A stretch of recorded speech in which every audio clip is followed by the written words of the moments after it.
and welcome to Liquid Lunch. We're coming at you live. It's Monday, March 24th, 2014, and it's me, Hugh, and I have a special guest host today. Gail Scott is here. Let's see what Gail looks like on camera. Woo! There she is. Hi, everybody. So you won the contest, Gail, right? I did. On Jeanette Burke's show. I did. I probably was the first person to call in and say, I want me that Well, you thing. had to be the first to win the contest, So there which you is go. what you did. So anyway, it's great to have you here Thank you. today. I'm excited to be here. We met you about 10 minutes ago, and now we're doing a Indeed. show. Oh, Johnny Smash is getting a phone call. Johnny, you're supposed to turn your cell phone off before coming on the show. Bad professionalism. See, on the I part do of that. Johnny Smash. I do that. That happens to me too, but my cell phone broke. It fell on the concrete, and I have to get the faceplate replaced, so I don't have to worry about that today. But let me just start. Before we get into it with you, Johnny Smash, we've got Jasmine Starchild coming on the show a little bit later. Jasmine. We've got Kim and Amy Sedgwick from the Red Tent Sisters. And Red, everybody's got Red on today. Yeah. Except you, baby. Except me. Okay. It's good to be unique, though, Hugh. You are unique. And so are you, Thank Johnny you. Smash. Merci beaucoup. Also, Jeanette Burke's coming on the show a little bit later, and that was on her show is where you won the contest, right, Gail? Yeah. But we're going to start the show off with a bang, right, Johnny? Because just give us a little intro to what you're doing here today and all the people that you brought to the show. Well, it's me, Johnny Smash, and I'm out here in the Canadian music industry. I have a lot of people out there working very hard. So today we're going to bring on Burning Bliss, which is run by a very lovely lady by the name of Sonia Harry.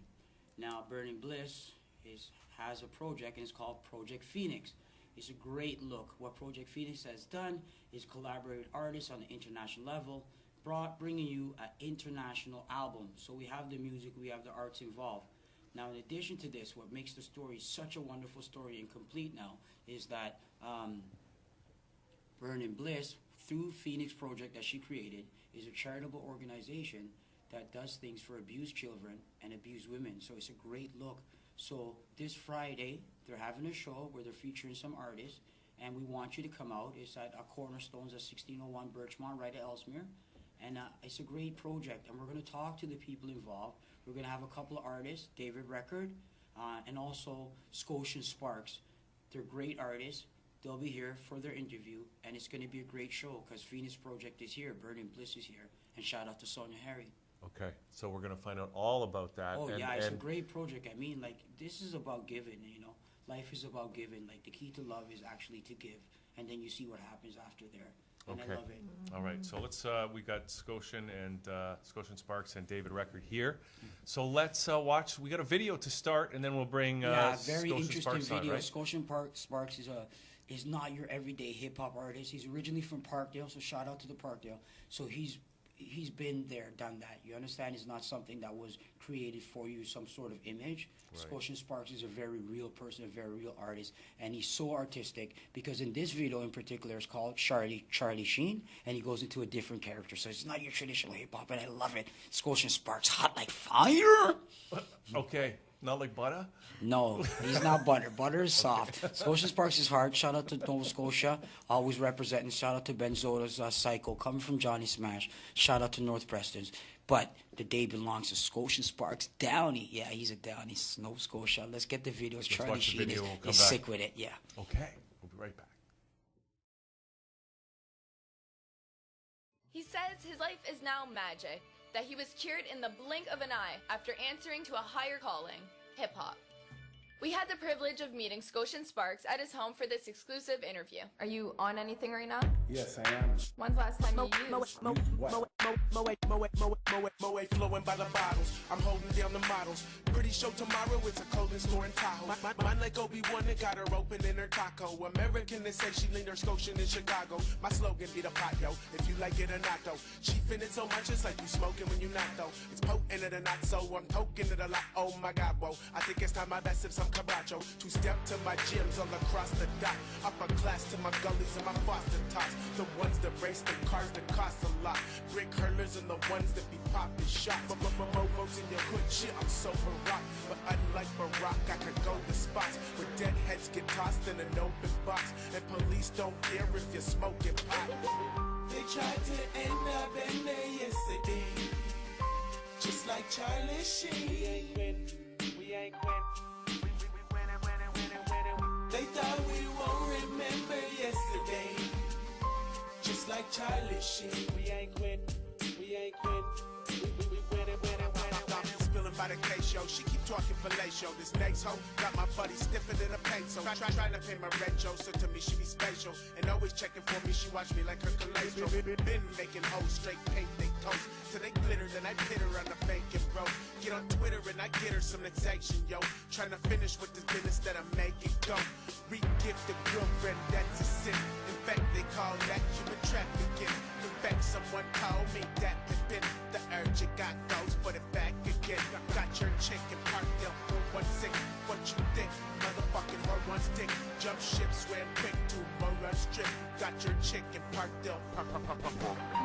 They tried to end up in there yesterday, just like Charlie Sheen. We ain't quit. We winning. They thought we won't remember yesterday, just like Charlie Sheen. We ain't quit. We ain't quit. We winning. Some overproof you a can of fruit. Shoot bananas too, make me apple cider you. With 40 gorgeous shorties just like Tiger do. Like Dipset crew, I'm a junior writer too. In inappropriate games like the coke and the cane. You broke and complain, rather be broke in your ding. Like comfort zone, I'll have that bitch open the game. Hit so many lungs when the brain she'll have come in the vein. So in case she bleeds, work can't come in the ring. Scotia Sparks down in Fang, yeah, we running this thing. All day PK like beans, bunning cocaine. My mom's stupid decisions thrust her son in the fame. Got the man just flipping when landing quick. I schmiggle in the middle of your family grip. Get heat all in your ass like a pan of grits. And scratch your face like needles on the man be swift. They tried to end up in there yesterday, just like Charlie Sheen. They thought we won't remember yesterday, just like Charlie Sheen. They tried to end up in there yesterday, just like Charlie Sheen. They thought we won't remember yesterday, just like Charlie Sheen.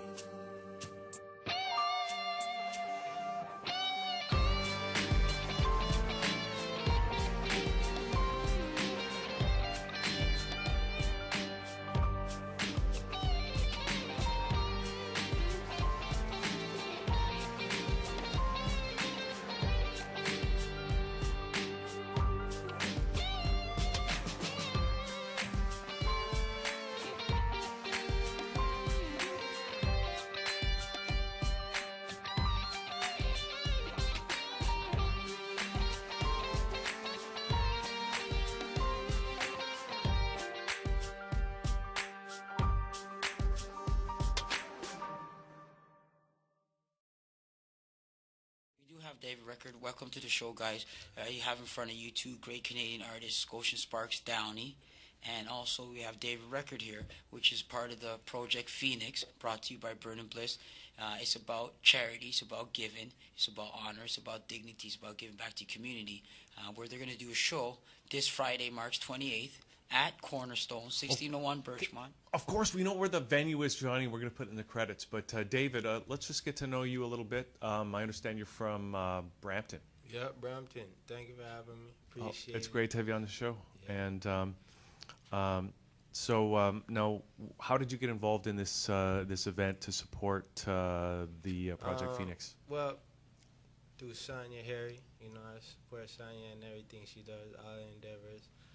She's a very beautiful person, always doing things for the community, help out others in need. And she just asked me if I could be of any assistance, and I said, of course. You know, she said it was for battered women and, you know, underprivileged children.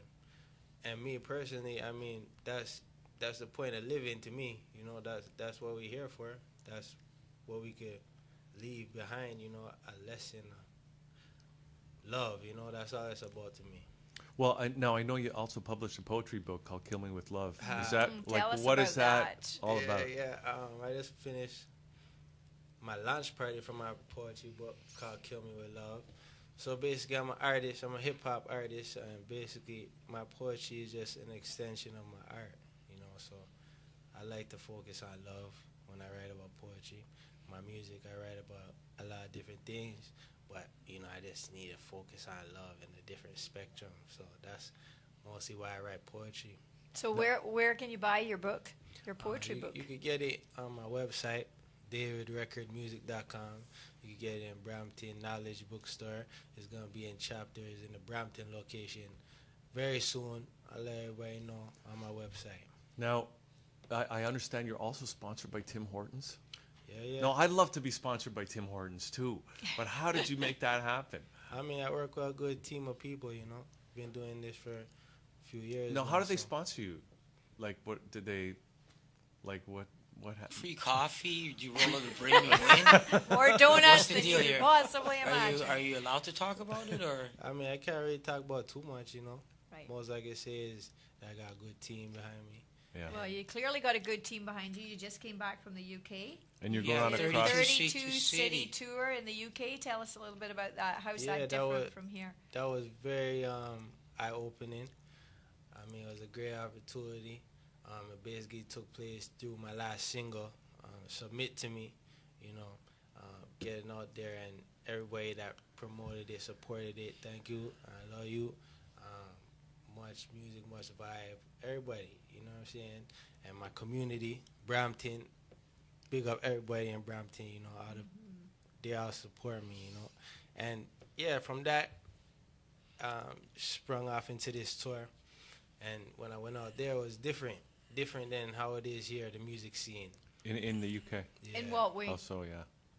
I mean, me personally as an artist, it was different for me because the type of music I noticed that they wanted to hear was different than what they wanted to hear up here from me, you know, that people mostly like to hear from me. Up there was more about they just wanted to jam, you know, they just wanted to vibe, like. But up here, people more take into my lyrics, my content, you know, they want to just feel what I'm saying. Yeah. Okay. I don't know if it's maybe because we talk different or whatever, but I don't know. So you said you got this through a single and you went on a tour in the UK. Don't you have an upcoming single and another single release party coming up? Yeah, I got a upcoming single called Under Moonlight. You know, it's a very romantic type of tune.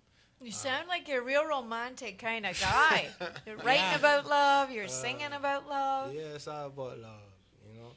So yeah, it's called Under Moonlight featuring Mila J, the next artist upcoming that I work with. Alexandra Sumile, she's also featured on the track. You know, she's doing big things, writing big songs for these big artists out here. So yeah, that's coming soon.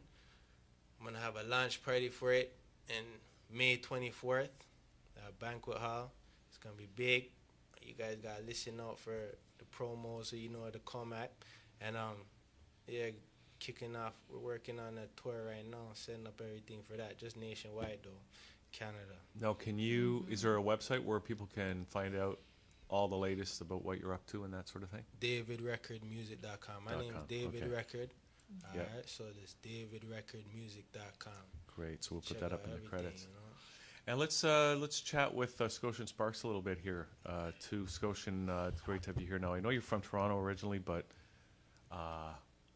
from a Background Nova Scotian. well-known Nova Scotian family that's got quite a legacy. Most certainly. Thank you for saying that. And first of all, thank you for having me. Scotian Sparks from Toronto. And yes, I am of Nova Scotian heritage, East Coast heritage, PEI, New Brunswick, Nova Scotia. You know, I was raised by a lady who was born in St. John, New Brunswick. So And you've got some Micmac heritage as well? that's correct. My maternal grandmother is basically 80% Micmac, so that would make me native as well. Right. So with this Nova Scotian background, because we had this conversation previously, but we're being edited back now, we found out that, you know, first of all, shout out to Nova Scotia, shout out to Benzoza, Psycho, shout out to North Preston from Johnny Smash. We have your great-grandfather, Billy Downey, who was not only involved in the music but also involved in activism.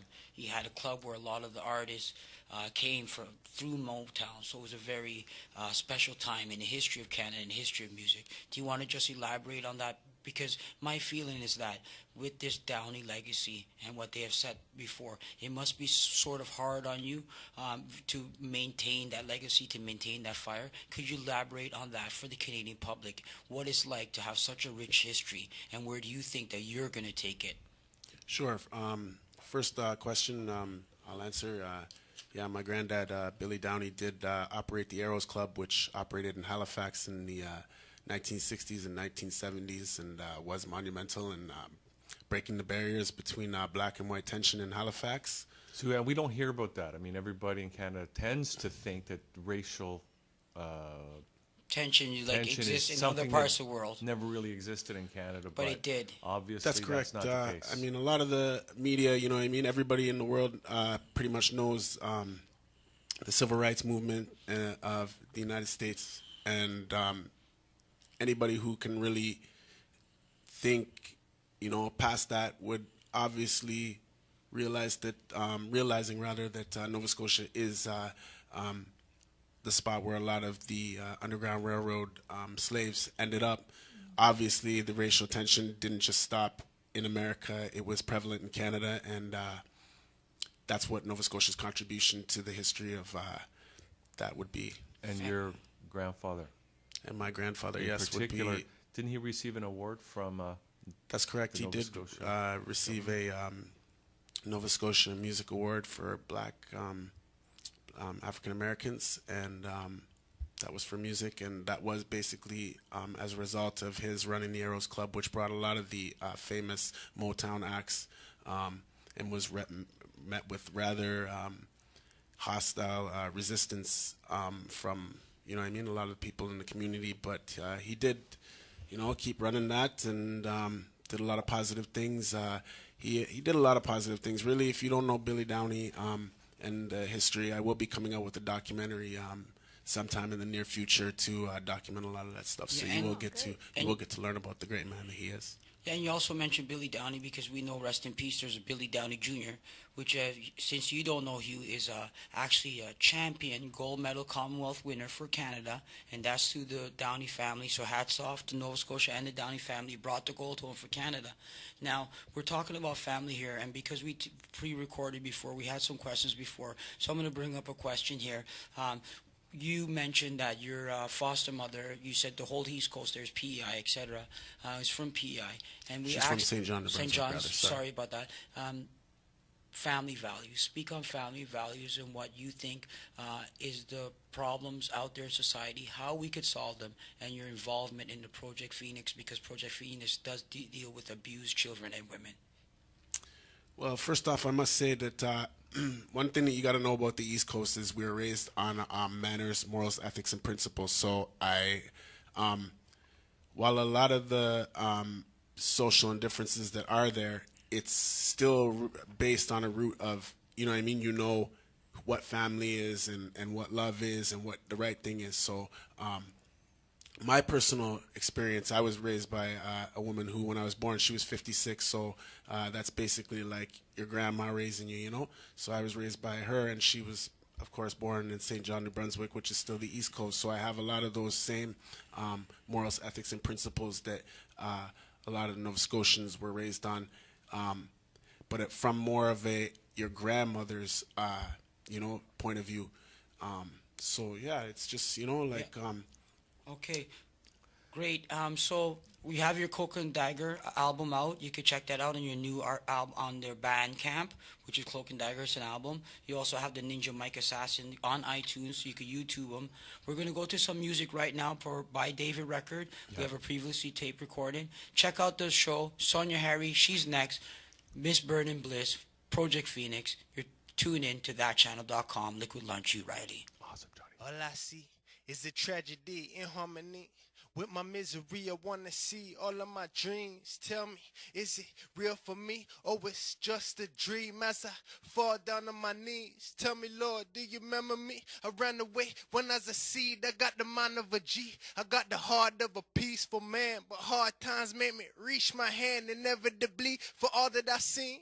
I don't wanna be the last man standing in the fight over cheese. I'd rather die for love, but the love I need is just a scarce resource in a land full of greed. You feel me? The tears I shed, there's too many. The only ones that seem to care, I knew barely. So maybe they'll only hear me through my lyrical combustion. And probably that my life I mean something. I see it coming. This is the life that I lead. Well, this is the life of a G that died on the streets. This is the life of a girl lost in the world. And the last words was, pray for me, mommy. This is the life that I lead. No, this not the way that life's supposed to be, baby. But this is all that I see. Tell me if you're really out here for me and say you love me. In the back of my mind, all I hear is cries. Why they always want the real ones to die? I spent half of the time on the grind, the other half just trying to reconcile so I can sleep at night. Memories of the fights that defeated my pride. Learn to be humble when you speak, though it's not easy at times. Cause it's so easy to die in a life full of hollow tips. I don't want no part of it, don't even remind me of it. 9 to 5, I'm hustling. Over time, I'm punching. But these vultures don't want me to have nothing. Said they want me to suffer, though I'm already suffering. And they want me to crumble, but it's not in their budget. I'm on that, ready to riot with police if it need diet. Unless you're riding with me, you better keep quiet. Cause anytime we ride, it's in violence on the lights of the sirens. Or the boy them, this is the life that I lead. Nah, this not the way that life's supposed to be, baby. But this is all that I see. Tell me if you're really out here for me and say a prayer for me. This is the life that I lead. Yeah, it's not the way that life's supposed to be, baby. But this is all that I see. Tell me if you're really out here for me and say you love me. Yeah, David Record.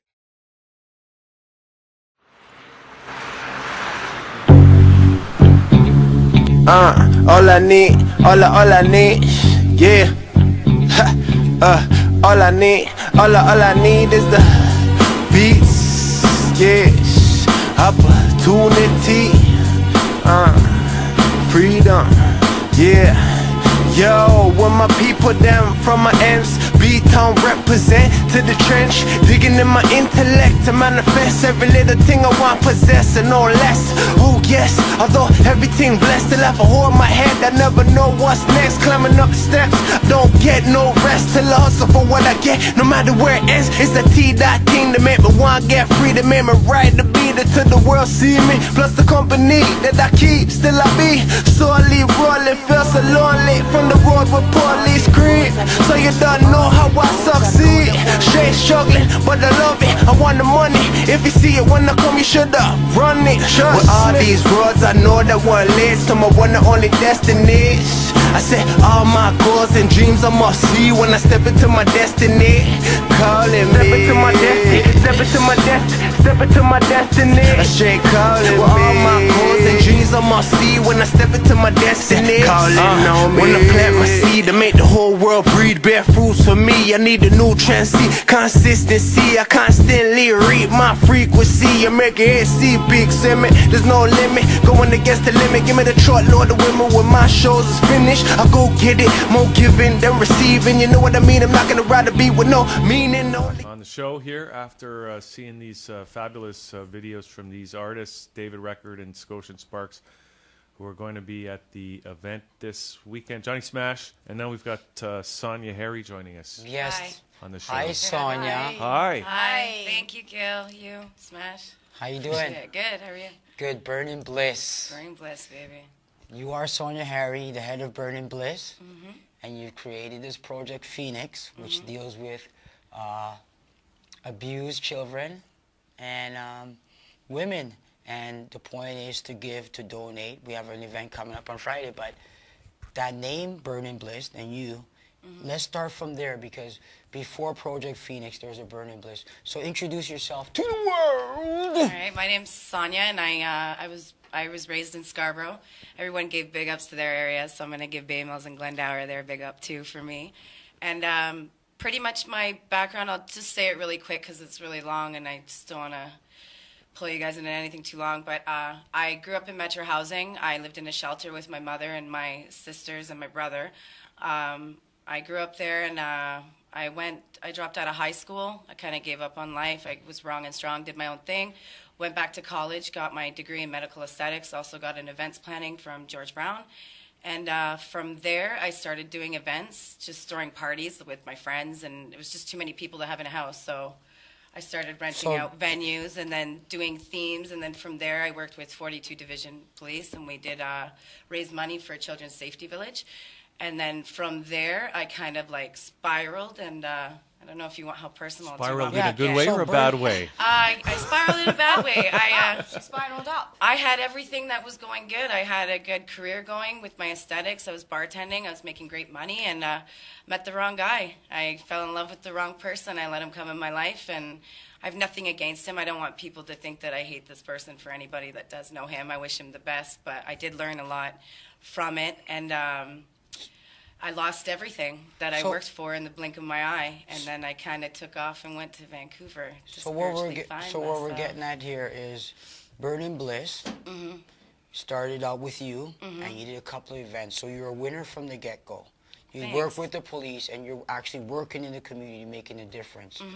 Don't forget to bring your toy to her event. Donate a toy. There's no money involved, just your time and your effort. This is this Friday. So we have this Burning Bliss, the corporation, but now you're telling me about some personal experience here that you happened with some gentlemen. Sorry to cut you guys off, but gentlemen, not men. So this is something that's close to heart. So you decided because of your own experiences to make a change and make a difference. Yeah. You know what? Hats off. Hats off. Thank you. Actually, I'll take off my glasses to take a good look at you. Thank you. You know I wanted you to do that, yeah. Yeah, so let us know about this Project Phoenix and how it evolved. You talk about Vancouver now? Yeah, I went out to Vancouver. It was a place where I didn't know anybody, and I could get space because a lot of people started doing events. A lot of people started getting in my personal life, and I wasn't prepared for that. I wasn't used to all these people taking things that they see as an image, and they assume that's who you are, and it didn't match who I was. So I needed to get some space. Went out to Vancouver, went out to Surrey, met a lot of women that were like me, and then I realized the December 6th month YWCA helped me out a lot, get on my feet. But with the government, they pretty much just help you get on your feet financially and give you counseling. But no one's there. No one tells you about when you get home to clean up the mess of something horrific that just happened in your life. There's no one there for that. So you end up sitting in there, and I find that's how most of us women get depressed, because I didn't want to talk to anybody. I wanted to be alone. I was upset with myself, you know. So that's when Project Phoenix started with in Vancouver. I went into a few shelters, and I decided I'm going to paint these shelters, and I'm going to bring designers in to cut hair, and I'm going to bring food, and I'm going to bring clothing, because I didn't want to ask, and neither do these women. So I'm just going to offer it and do it, and it ended up being a success. And then I was lucky because I had artists in Toronto such as Scotian Sparks and David Records who have stuck with me, I want to say, from the very beginning to now. They have not left my side. They've always pushed me and promoted everything that I'm doing, and together we all collaborated. We're like, why don't we bring hip-hop so it can speak to the youths, because battered women and children is one of the most common human rights violations, and no one's listening. As much as people post up on Facebook, have a great day and God bless and karma and all these beautiful things that people say, they're not doing anything. Yeah, interesting. I was on the subway, and I seen an advertisement. And I also do advocacy stuff and volunteer. And I always say to people, you got to get up, you got to get involved. So here we have this mock front page of a newspaper where this lady has no electricity. Another one, a lady can't bring her kids to the extracurricular activities at the school. So I'm glad you recognize that it's not just superficial, it's real people, real things. So you made a difference with you going out painting, I guess this was, or you fed the homeless. Now, fed homeless, painted shelters. You talk about David Records and Scotian Sparks, and you have this international album that you collaborated. Shout out to the people in California. We've got Scotian Sparks, David Record, Dean West, Fox Williams, Jelly 2 Fly, Tona from the Freedom Riders, Macaulay King, G Wonder, Scruff Mouth Scribe, Autocrat, Seymour Cash, SD Elements, DJ K-Rec, and Jordan J. Jazz. Okay, so now you have these other, not only do you do something successful, you also stimulate passion in other people. So my question would be for But David. these people are handpicked. I don't want people to think that I just went out and grabbed whatever artist. Like, each and every artist on this album has been through something, and I'm a fan of theirs as well. So I created an album as a woman, what I would like to listen to, where I'm not skipping songs and, you know, maybe I want to clean around the house. What's something that I could let continuously play that has a message in it, opposed to just listening to something because everybody else is listening to it, you know? And what I'm saying is here, David Record, you got involved in this project. It's a wonderful thing.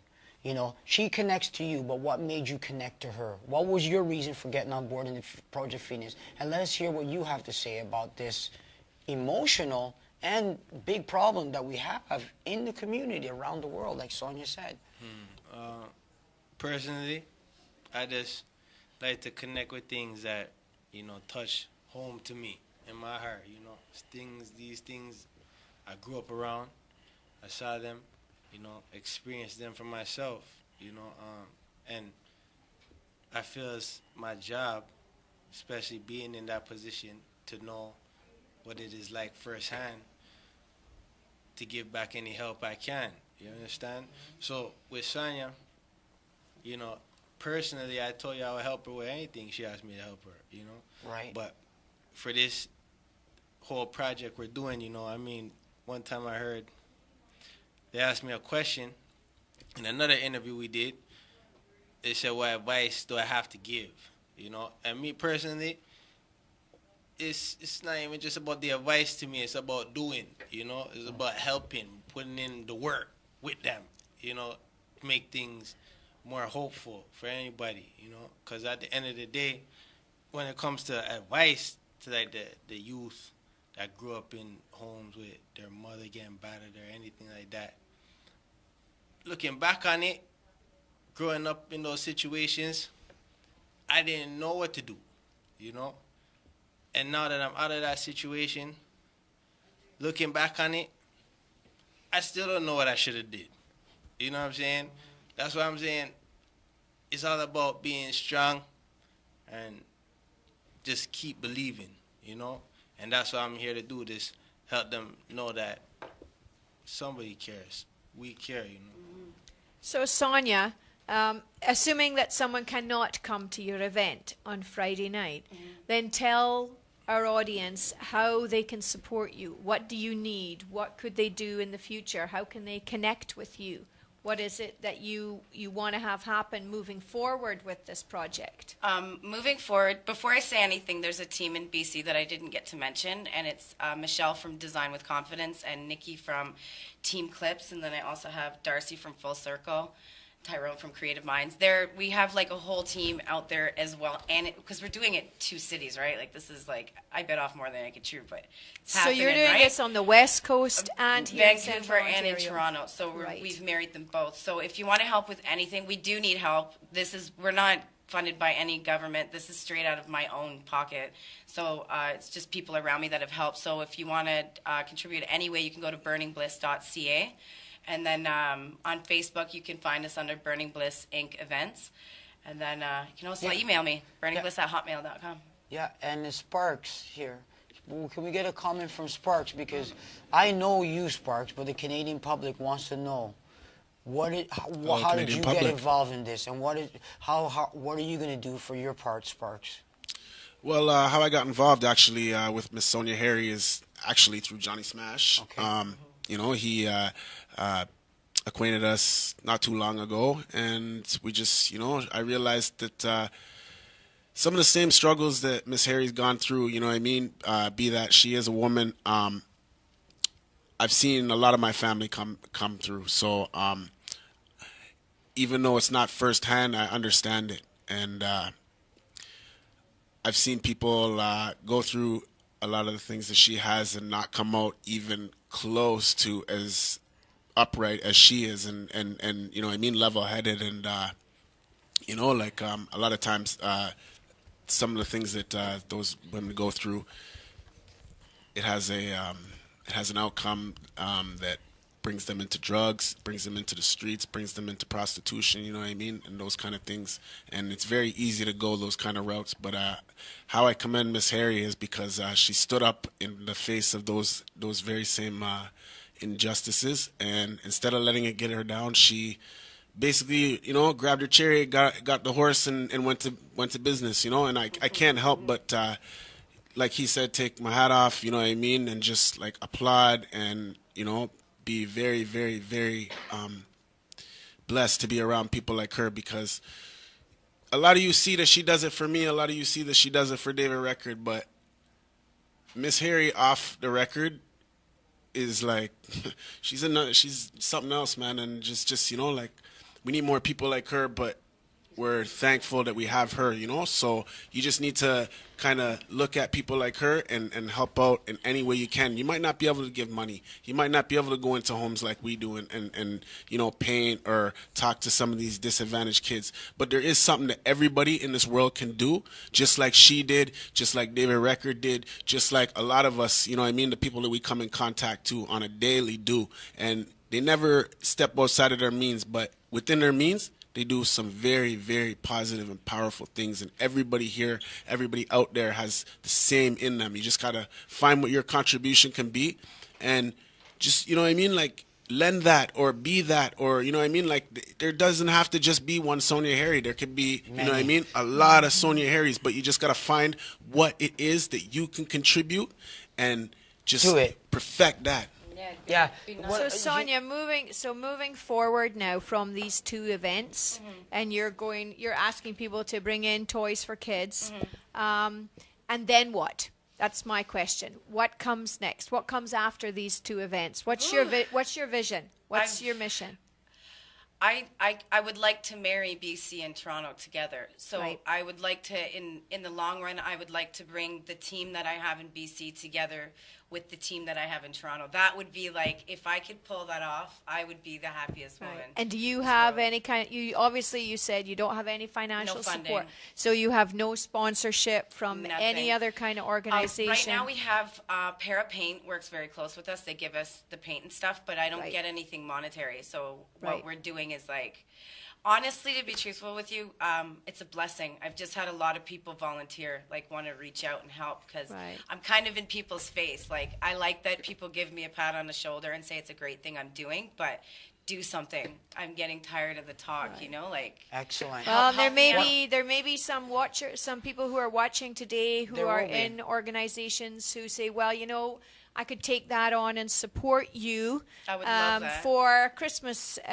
funding, or, you know, as an ongoing sponsorship of this That would be program that you're beautiful doing. if I So could find someone yeah. that's willing to help us out. Because honestly, the money that we would need for anything, we just want to, like, when we bring hairstylists in to cut hair and stuff, we just do a cut and style. Right. Like, we want to be able to offer color, or even give them something to go home with, or Right. with the paint, even do more with the painting, Right. as in bring in an artist to paint a wall or something. And so where are these clients coming from that you have that you're supporting? Are they coming through particular shelters that you're involved with? Yeah, I'm not involved with any shelter per se, but Right. in Vancouver I deal with Options and Atira. And in Toronto, we're actually painting on Sunday, March 30th. We're painting Eva's Phoenix, which is a youth shelter. And then I'm also working closely with the YWCA for the December 6th Fund. Right. So we're probably going to do a shelter in Toronto for YWCA as well. So I just kind of fish around. I look around, I see who needs it most, and where we can make the biggest difference. And then I bring in the artists. And So this week is Friday, March the 28th. It's at Cornerstone, right at the corner of Ellesmere. And what time does it start for it people? starts at 9 p.m. and Right. we're also dropping the album with the artists that we've put together. And I've never done this before, so I'm kind of excited to get this album out. Very It's harder exciting. than it looks. Big up, Yellow. Right. I must end with this. What I like about your project is this is a project when you talk about children, and you talk about women. So So you talk about age, and then you talk about gender. But your project transcends right across the board. Right. So we're not going to talk about just a certain segment of the population. It's everybody. We need your help. We know you want to get involved. Hugh Riley's involved. ThatChannel.com is here supporting and advertising your show. Getting great Canadian artists as David Record. Just came off a 32 city tour in UK. What else can you say? Sparks Downey. Check out the album. Check out the videos. Support you. Support us. We're in this city. Thank you so much, Miss Burning Bliss. Thank you so much for bringing the Project Phoenix. BC, we see you, we hear you. Nova Scotia, this Intercontinentals out to International is a great album. Thank you so much for your project, Miss Harry. Again, Scotian Sparks and David Record. Unity, baby. Yeah, guys. Thanks a lot. Thanks, Thank Johnny, for you. bringing these guys on, and good luck with the events. Thank you so much. Yeah. And Hugh, if I just may do a quick shout out, just want to shout out Father Chris in Jamaica, Portmore, you done know. Also, Hugh, hopefully we'll get the Maca Diamond interview, who's the world's hottest reggae star right now. Should be on Liquid Lunch. She's in Brampton, April 4th, so we'll work out the ins and outs of it. I also like to let you know, for me, I'm also doing some advocacy stuff too. We're working on some restorative justice, some media conflict mediation, and that's coming from a project from Rittenhouse. Shout out to Joan, shout out to Sarah, shout out to Molly. We're doing some stuff at St. Stephen's Community Center, where Johnny Smash actually works now as a conflict mediator. So I'm in my community. Check me out on Friday at Burning Bliss event. I'm in Niagara Falls on Thursday. Friday, again, I'm back at Burning Bliss. It's all about Burning Bliss right now. Phoenix Project, Liquid Lunch, I love you. Tune in. Thanks, Johnny Smash. Thank you, sir. Thanks, guys. Okay, we're going to take a break. Come back with Kim and Amy Sedgwick from the Red Tent Sisters right after this.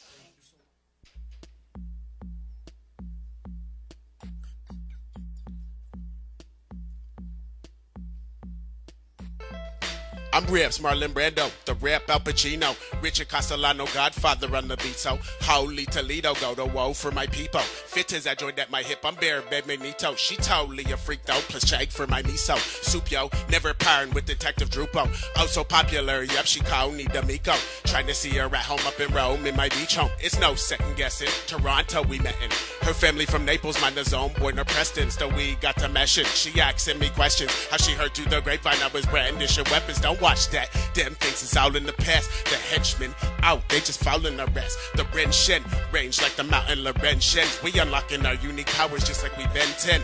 We live life like some 50s movie stars. They know who we are. Me and Ingebar buying shots for air, one in the bar, Henny in the jar, trying to finish ours. Some too tipsy that put us up in the car. Ain't got go too far, but send my chauffeur by. Scoop me and my Cinderella cutie pie. Love my suit tie, I'm a true Hip Hop's Frank Lucas, the rhyme Bumpy Johnson. She Marilyn Monroe on my arm in Wisconsin. We saw live, drove by, puffing the Roche High. Hella dapper diddy while I'm sporting the bow tie. Game on, feel like the mulatto James Bond. My Prada's bang on, my motto's rhyme on. She hella proud of that. The girls tried to climb on, but she ain't having none of that. She put my time on. I spent $100 grand on the island romance. Dying in while we listening to the 5-piece band. Looking in Chica's eyes while she holding my hand. Holding it down some fierce like T. That's Scotian I am. I do this for you, lady. Put you in the new Sadie so you can sip sake and the blue cheese bukkake burgers. You could get away with straight murder. Can't you see I'm trying to feed you, baby, like Gerber?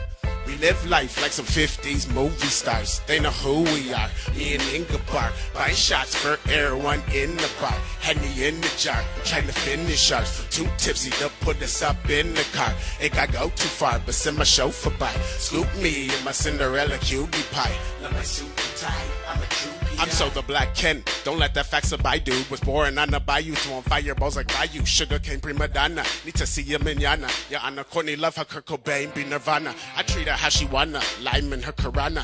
Got love for her background, even though it ain't my genre. Since back in the grade, had to thank for Adriana. She from PK and she is you crazy. Columbia, Chiquita banana. My peace of mind and savior. Shake what mama gave you by nature. Got Macacia from Senegal. This a help to Samal. Scotia, Costa Nostra, giving help to the mall. 5 families, and we calling the shots from the range to the blocks. Ain't playing with the cops. Just saying no time for lane with the flops. She trying to give me brains like her name's Mrs. Sparks. We live life like some 50s movie stars. They know who we are. Me and Inga bar, buying shots for everyone in the bar. Henny in the jar, I'm trying to finish our. Too tipsy to put us up in the car. It could go too far, but send my chauffeur by. Scoop me in my Cinderella cutie pie. Love my suit and tie, I'm a groupie. We live life like some 50s movie stars. They know who we are, me and in the bar. Buying shots for everyone in the bar. Henny in the jar, I'm trying to finish ours. I'm too tipsy to put us up in the car. Think I go too far, but send my chauffeur by. Scoop me in my Cinderella cutie pie. Love my suit and tie, I'm a groupie. And we're back here on the show, and we've got Kim and Amy Sedgwick joining us. They've been on the show before, and today we're talking about menstruation. So I'm just gonna. You're going to back off? I'm gonna turn it over to the women here because it's about menstruation and more, right, Gail? And more. Oh yes, lots of eco sex and eco contraception. That's right. So tell us about that. Well, I'll let Amy talk about eco-contraception. That's her area of expertise. Yeah, so I teach a method of natural birth control called the Justice method of fertility management. It's an all-Canadian approach to natural birth control that's over 99% effective. It's based on education. So the program that I run is about 6 months long. That's about how long it usually takes a woman to get comfortable and confident with the skills that she needs in order to specifically identify exactly when she's fertile or not. And then she can use that to either abstain during those times or use alternate methods of contraception during that time.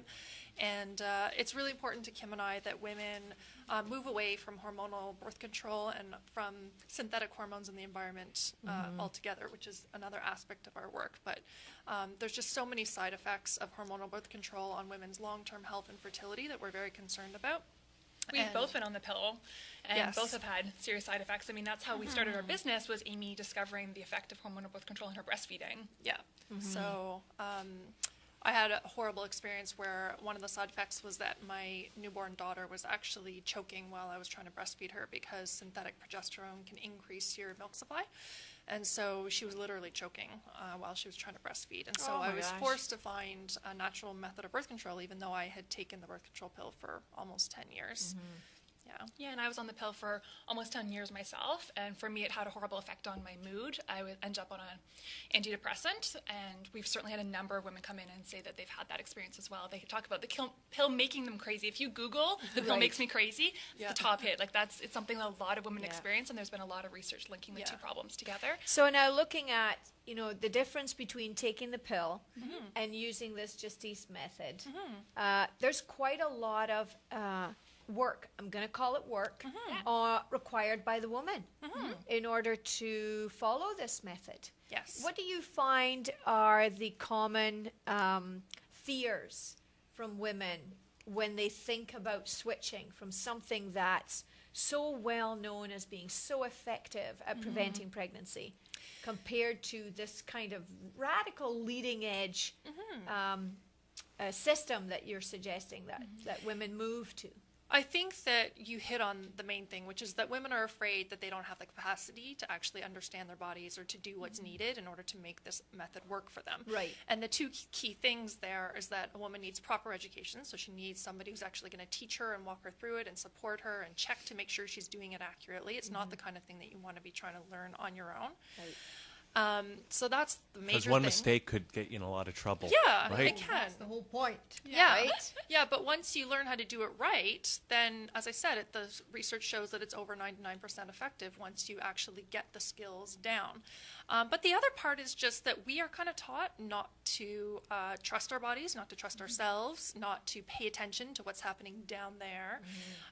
And so a lot of it is just kind of moving through that fear and shame that we have really come to accept just from cultural messaging. Just kind of more educating women and giving them permission to, in a sense, get really familiar with this body that they're walking around on Earth with. To reconnect, Right? because I think there's a real sense with the birth control pill, but also with menstruation, this separation. It's that experts tell us how we're supposed to deal with these things, but also that we don't even want to look at it. I mean, I know that's a big thing around menstruation, is it's like tampons and things you can throw in the garbage, that women don't actually want to look at their menstrual fluid in the same way they don't want to be connected to their body, understand cervical mucus. It's just this disconnection from your body, and I think that's really at the heart of our business just trying to help women feel that connection again. So how do you help women who are considering using this kind of method? You know, a lot of the women that I'm working with right now, they're stressed out. They have a lot of things on their plate. They're dealing with multiple family issues. They're working, trying to stay healthy.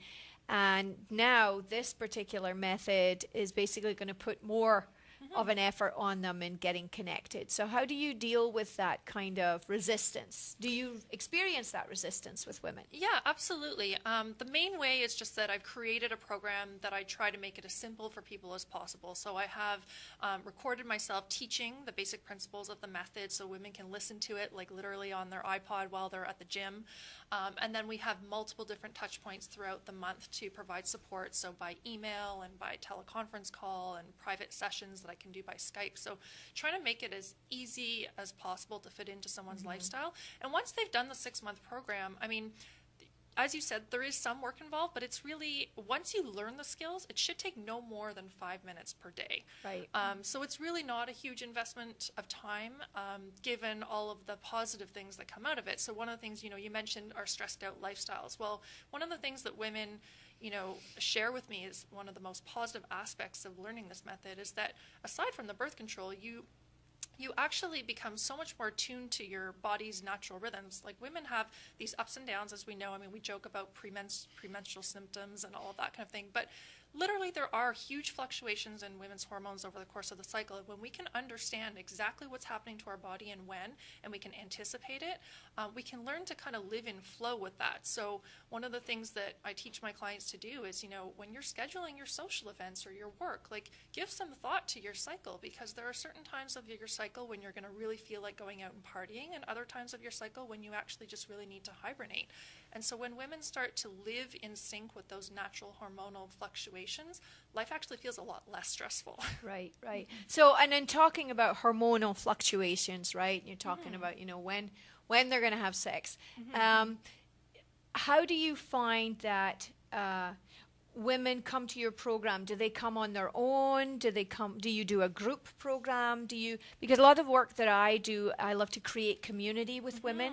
Do you have a community of women so that if, for example, someone on our show wants to contact you and say, you know, I feel kind of awkward doing this on my own, can I bring my sister or my best friend so that we can talk together and we both experiencing it the same? Do you have an option like that for women? We do. The primary way that I deliver the program is through this 6-month eco-contraception program, and it has a combination of group and private elements. So for the exact reason that you just mentioned of women kind of wanting to share experiences and wisdom and feel connected to others who are on this journey, we have a number of group components. So we do 3 group Q&A telecalls per month, so everyone can be on the call together, they can all hear each other and share their stories. And we have a Facebook group so people interact on that, so they can share connect resources. And but then they also get their private sessions with me, and that's where I sit down and really go over their skills and make sure that they're doing everything correctly. So they do get what they need in order to make the method effective, but they also get all these other things to just create that sense of community. So going back to the hormonal fluctuations on a month to month, do you find that actually enhances a couple's sex life? Yes, and in some ways that were really unexpected. When I first learned the method, before I was teaching it, I was really shocked that by abstaining from vaginal intercourse during my fertile days, which is usually for the average woman about 5 to 7 days out of her entire cycle, I was really kind of forced to get away from that like penis vagina idea that that's the only way of having sex. And it had some really positive effects on my sex life. You know, my husband and I were like exploring all these other things, and I was realizing that, hey, there's actually a whole bunch of other things that I like way more. Well, and it sounds like you're building intimacy with yourself.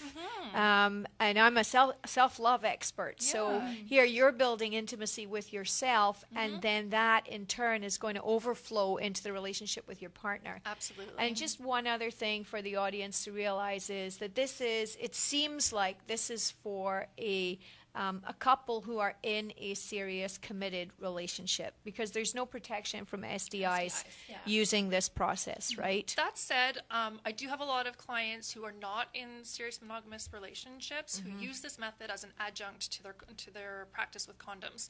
And one of the Right. ways that it can be used is, if condoms break, for example, then if you know where you are in your cycle, you know what kind of risk you're at for actual unplanned pregnancy, and whether Right. you want to take the emergency contraceptive pill or any of that. Or a number of my clients use it as a double measure. So, they'll use condoms plus this method, throughout the cycle, and then they might just abstain during their fertile days as well, like completely from Right. from vaginal intercourse. Right. So, And do you find then, in terms of the whole thought process out there by women about their libido, right? So then knowing their hormonal levels and knowing what's happening with their body, do they find that they're much more in touch with their libido? Yeah, absolutely. And certainly, one of the side effects of the birth control pill is that it can actually dampen your libido. So, Which I Right. think is kind of ironic. yeah. It's not particularly helpful if you don't actually want to be having sex. Yeah. Right. So not being on hormonal birth control is helpful for your libido in that way, but also women do find that when they track their cycles, they notice that there are times of the cycle when they tend to have a higher libido than other times, or certain times of the cycle when they want a certain type of sex versus another type of sex. It might Oh, be like interesting. more emotionally intimate at one time Right. of the cycle, and more physically rigorous during another time of the cycle. Must help women to communicate with their partners in Yep. terms of how they're feeling and what's going on for them. Yeah, absolutely. And I know that you have a course online for building confidence around intimacy and sexuality between men and women. Do you find that your clients tend to then move into taking additional courses with you and moving into that course? And Yeah, how we does see it that. how does it work for the men? We'll bring you in here too. Don't worry. I'll try to participate to the best Yeah. of my ability. Yeah. Do you have men? So you have because I saw that you have a course for men on your Yeah, website, we do. right? Yeah, I'll let Kim answer that. Are Yeah. we gonna have a break But- soon, or what are we doing? Well, we're just talking with the girl. Okay, good. Just wanted to make rolling. sure we were Okay. online with the technical Well, I was team. just thinking in terms of what Amy mentioned around the alternative sexual practices, I would think we really live in a society that puts so much focus on intercourse. A lot of people think sex and intercourse, that they're sort of synonymous. And so the course really tries to take the focus off of intercourse, which is really helpful for the people taking Amy's course. So looking at things like manual stimulation, oral play, anal play, those sorts of things that can be used during those fertile times. Right. Um, Right. yeah, So the- you're still participating in a sexual relationship with your partner, but Exactly. there's no fear of pregnancy coming along. Right. Yeah. Right. And yeah, we do have the course for both men and women, and oftentimes people will buy it as a gift for their partner. We do certainly get more women signing up, but I've noticed that since we moved the course online, because we used to run them in person, Yes. that I think men are more comfortable when the format is online. I think they're less comfortable in a group format. Women tend to like to go with friends. You're mentioning, signing very up with much. a friend for these programs. I mean, women tend to be more social and like doing these sorts of things together. So I think now that it's online, it's more appealing to a lot of men. And it's an easy access for men to take at their leisure, right? Exactly. And I don't Yeah. think men kind of talk about that kind of stuff with other men. No. Do they, Hugh? No, we don't. So now I see you've brought a couple of things there. Yeah, some props. Yes. Can we Right? talk What are about- these props? Can we talk about those Yes, we can now? definitely talk about some of these. So, as Amy mentioned, we're talking a lot about the hormones, and we're very concerned about what we're putting on our body. And there's a personal story behind that, which is their mother had breast cancer, and it got us very, very interested in all of the exposure that we have to phthalates and other endocrine disruptors, so things that are disrupting the hormonal balance of our bodies. So, from Amy's perspective, looking a lot at the birth control, and then when we were talking about sex toys, when we first opened the store, because we had a storefront for 5 years before we moved online, we had all these demos, and we're taking the toys out of their boxes, and I turned to Amy and I was like, there's a really funky smell coming off of these toys. Like, this is not a sexy smell. And so we started doing research and realized that most sex toys are made out of jelly. And jelly is that really soft material, and to get it that soft, they add a chemical called phthalates. And phthalates have been linked to all kinds of health concerns, including cancer. So it became very, very important to us to only carry products that were body safe, so ones that are not linked to those exposures. So one of our favorite materials, silicone, non-porous, also very easy to clean because we're worried about bacteria, especially if you're going to be sharing toys with anyone or just in general that you want something that's very easy to clean. Because again, with the chemicals, oftentimes they'll sell these cleaners to clean toys. The cleaner's full of chemicals, so you're adding chemicals to chemicals, and that's a bad combination. So that's the backstory, and then the fun stuff. So toy like this, we really love versatile toys, the reason being that there's a lot more ways to experiment. So especially for someone who's new to toys, I can hold it up a little higher there so people can see. Zoom in on it. All right, zoom in on that fun one. So this is the Gigi. This is a personal favorite. So the reason I like the Gigi, it's got a perfect curve for G-spot, that come hither motion. You can do broad clitoral stimulation there, or you can also do more focused with the edge there. And it's got 5 different speeds and then 5 different modes of vibration. So you basically have 25 different combinations. Right. So fairly likely you're going to find something that you like. It's nice and small. It's nice and small, and I think for a lot of people that they're used to seeing novelty toys, the toys that are sold in those sex shops that are sold for, bachelorette and bachelor parties, these massive dildo things. And I think a lot of people, that's not necessarily what they're looking for. So I think that the fact that this is a non-phallic shape is actually quite appealing. This is probably one of our most popular toys, especially for men to be purchasing for women, because again, I think just they don't necessarily want one of those huge toys. Now that said, speaking of huge, it looks like it's a perfect starter. Yes, exactly. Right? There's the classic Hitachi Magic wand here. Now we're looking at something completely different size. Something completely different. This is the one that was featured on Sex and the City. I think it was Samantha who bought this one. I kind of say this has got like high and higher. There's really no low setting on this. It actually doubles as a back massager, which is how it's marketed for people who are sort of nervous about sex toys. And I think if I remember rightly, that's how that started. Way decades and decades ago. Yeah. That it started with a massager. Yeah, right? Exactly. And then women said, "Oh, this works really well." Cool. Yeah, and I know this is the one that Betty Dodson and a whole bunch of other sex therapists recommend for women who have difficulty achieving orgasm, which is quite a lot of women. Yes, I understand that. Yes. They suggest around like 70% of women can't orgasm from intercourse alone. Again, getting back to this idea that intercourse is sort of the only way to stimulate someone. Right, right. And do you find that selling online,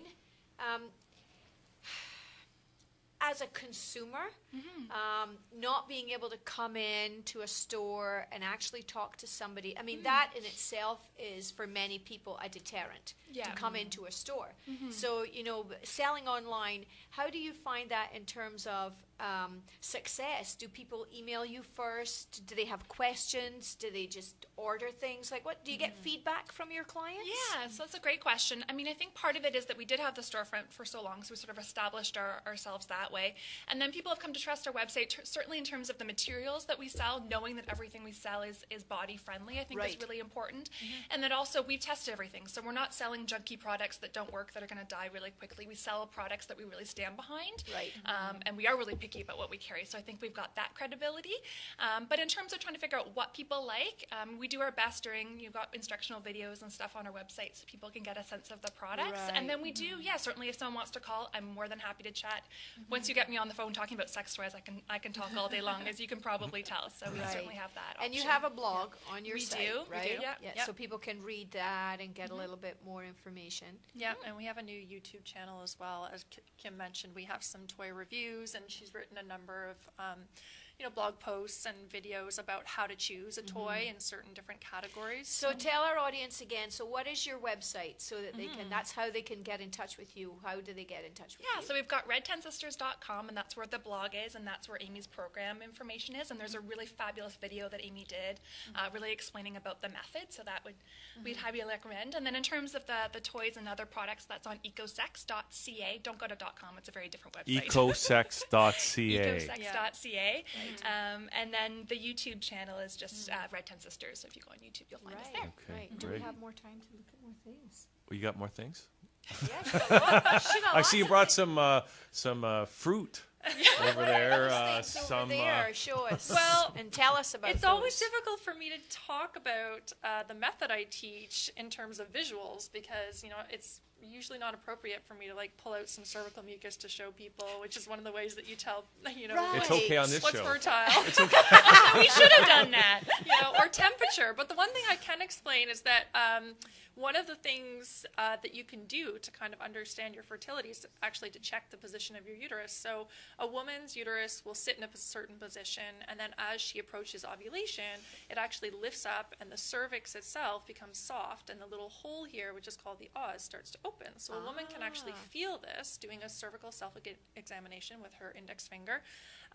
And so this can tell you a lot about your fertility. So I like these little demos. So this is the size size, shape, and weight of a regular uterus. Right. This is the size, shape, and weight of a uterus when a woman's about to start menstruating. So you can see it's significantly larger and So heavier. most women would be completely oblivious to that information. Yes. Yeah, we are not taught Speaking that in from school. personal experience here, Yeah. I have no idea about that. Yeah. So it's really an education It is. that you're providing. Yeah, almost all of my clients, I'm just saying, this is information that I feel like I should have learned in junior high health class, Right. but didn't. you know? Right. Yeah, Well, and even you went to school for occupational therapy. You did all kinds of I physiology. took a physiology course. Yeah, I never learned any of that. Well, I heard they're going to start teaching all this in kindergarten now.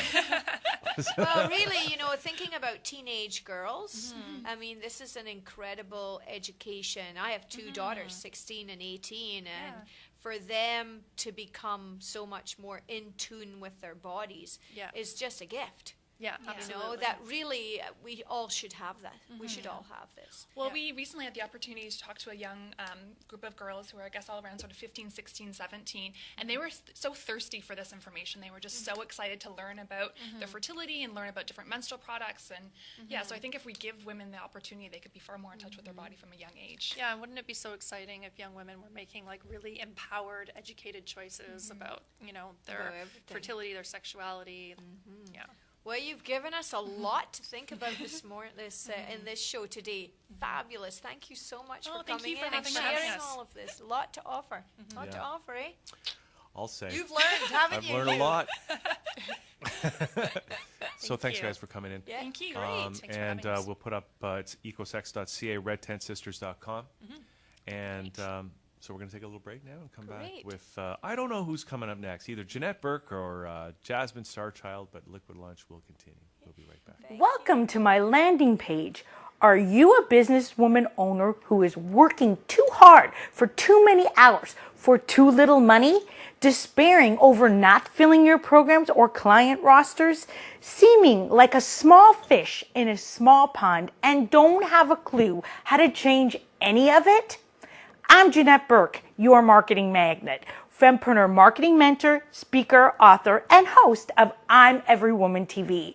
For over 20 years, I've helped hundreds of small business owners, professionals, sales agents, coaches, consultants, speakers, authors, marketing directors, CEOs, TV radio hosts, politicians, and celebrities like you and me transform from marketing novices into marketing magnets using the magnetic marketing process, my unique and complete marketing mentoring system. It's your turn to lead and succeed as a fempreneur on your terms with less effort and more profit. So please scroll down to the sign up form for my e-zine, the Magnetic Marketing Memoirs, to apply for my valuable articles, videos, and advice on how to stop struggling to attract ideal clients and build a business and life you love at your fingertips. It's worth $300 and it's yours as my gift. All you need to do is click on the tab that says enter my website for more great info on what's holding you back and how you can move forward working with me. See you on the homepage. Right. Well, we're back on the show here, and we have Jeanette Burke joining us, host of I'm Every Woman TV. And Jeanette used to be my co-host here on Liquid Lunch. Go, Jeanette. And So great to be back. It's Thank you. great to have you on the show, Jeanette. And also, because of you, we have Gail as my co-host here today. So Thank you. It's a Jeanette Burke love fest. Well, thank you. I think I could use that. Yeah, and I was on your show not too long ago, and I had a really Not good too long ago. experience. Thank And you. Yes, good thanks for interview. having me on. And You're welcome. We had really good feedback on that interview. really, Yeah, you're a rock star now. oh, awesome. A television star. So, well, I'm not the only one in the room because you're here, and I know you. Now, you haven't been doing TV forever. You are the founder of Primetime PR, right? Well, yeah, that's the past, though. I know, but I have been doing TV for almost 5 years now. When you take the 18 months I worked with you, and the November 28th, 2011, I started I'm Every Woman TV, and now we're in our 3rd season with our next episode on Wednesday. Right.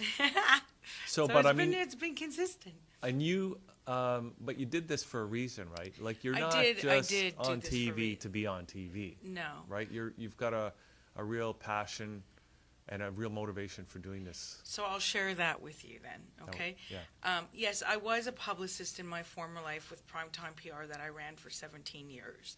And then I start mentoring women under the name Jeanette Burke, Your Marketing Magnet. So I was mentoring, doing marketing mentoring for women entrepreneurs.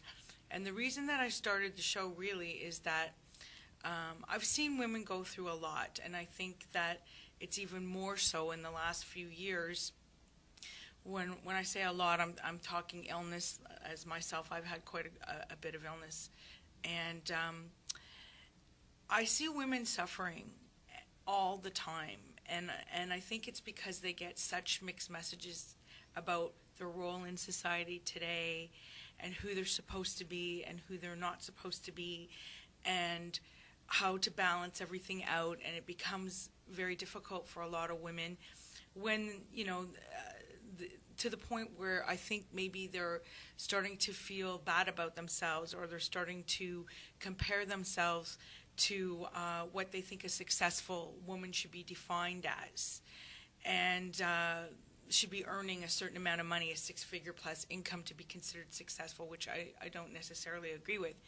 And just to have the whole balancing act. And I think that there isn't a lot of places women can go to have like an open forum to discuss all the issues that affect a woman's life, either personally or professionally. And the truth is, if an issue is popping up in the business side, it's going to affect the personal side, and vice versa.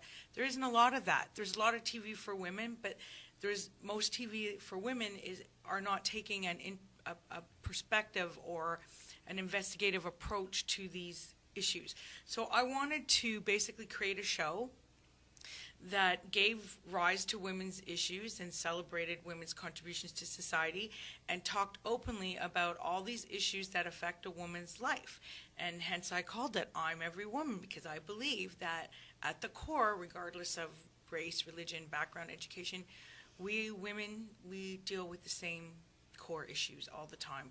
So really that's what the show is about. It's about giving rise to these issues through my guests, who I bring in to offer a particular expertise on a particular woman's issue. And then the idea is that the audience will have a takeaway, whether it's a change of action, some kind of a tool, a practice, an insight, anything that will give them the muster and the courage they need to carry on and keep going and stay out of the suck hole and keep producing. So that's what it's all about. Wow. So that's a noble cause. And I, when I see commercial TV out there, I see really I make this point around here a lot, but the whole point is really to exploit the audience. Even, because you're selling the audience to the commercial interests who are buying the time to run their ads on those shows, right? And it seems to me what you're doing here is you're not about exploiting the audience. You're really about serving the audience by getting, Yes. bringing these issues and having a real conversation about them. Yes, and I'm not only serving the audience, although, that's a big part of it, because I do have a very large viewing audience, and I'm happy that I was able to build it up that way. And of course I want to protect them, and I don't want them to be sold. I don't want an infomercial for the guests to come on and give an infomercial. I want tangible information, a story, and then we do the promotion. But I'm also helping the guests, because the guests are predominantly women entrepreneurs who either have, not always entrepreneurs, just, they have a product, a service, a cause, something that they want to talk about. And I'm trying to help them too, because in order for them to really convey their message positively and have an impact on the audience, they have to present themselves in a certain way, and they have to be able to relay that message and get at that message. And so I think another service I'm providing, which I think makes me a bit different, is that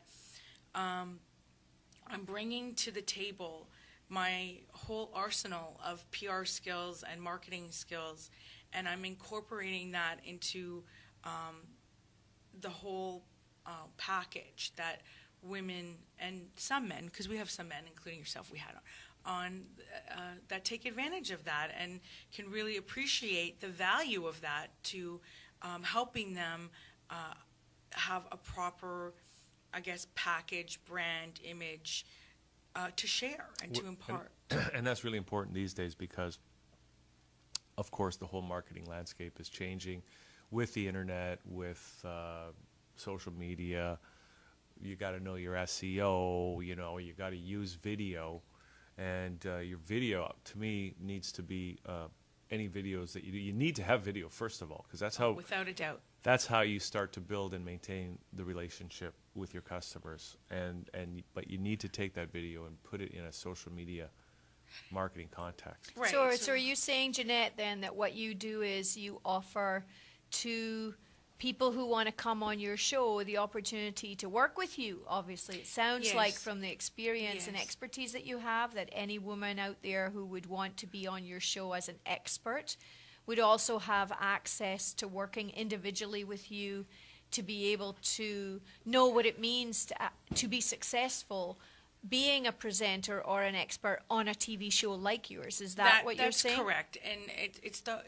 I would say that being on my show is kind of the icing on the cake. The actual interview is an icing on a cake that would come after I've already taken a considerable amount of time to prepare you for the camera, to hone your presentation skills, to help you perfect your image and convey the right message so that your audience, you're positioning yourself and you're branding yourself and packaging yourself in a way where you are being taken as the credible expert that you want to be. Right. And of course, wherever it leads from there, it can lead from there. But I think a very good depiction of what I'm trying to do is, it's one part publicity, it's one part media, it's one part promotion, it's one part coaching. It's kind of all fused together in a very unique sort of way, and it does have a purpose behind it, very specific. So what are the demographics of the women that are watching your show? Why would somebody tune in to watch your show? How would you know that they were the ideal person who would want to watch your show? Well, our demographics show us that the show's greatest appeal is to women 35 to 55, predominantly decision makers, household buyers, high education, professional, high income earners. And I think that the real reason that they turn into the show, other than what the show is about and the type of guests and content that we feature, because it's really about content marketing. That's really what it is. I think that we also have a lot of fun on my show, and we have some really unique segments, such as it's very girly. The show is very aimed at women, so I made a conscious choice to create a set that I actually was very instrumental in having it come together through my vision of creating a very feminine set. And I think that the topics and the segments that we have, the concurring segments such as Tea Talk in the Parlor, which is our opening segment where we pursue hot topics and gossip and other things that women like. We invite women to come, take some time for yourself, grab a tea, join us, come in on this conversation, and then, of course, we move on to the guests and the content. So I think that's one of the reasons. I think another reason is that we have a concurring segment, which I started even when I was part of Liquid Lunch, which is the show, was a segment for women entrepreneurs we call it Magnetic Women in Business. And we cover issues just for women in business, usually on each episode.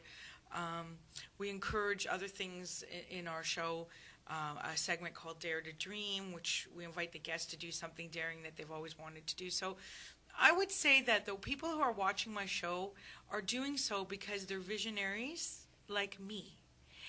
And they want in their own life what I am attempting to create for them as well. Right. And they want that forum, they want the community, and they want the support. Right. Cool. Great.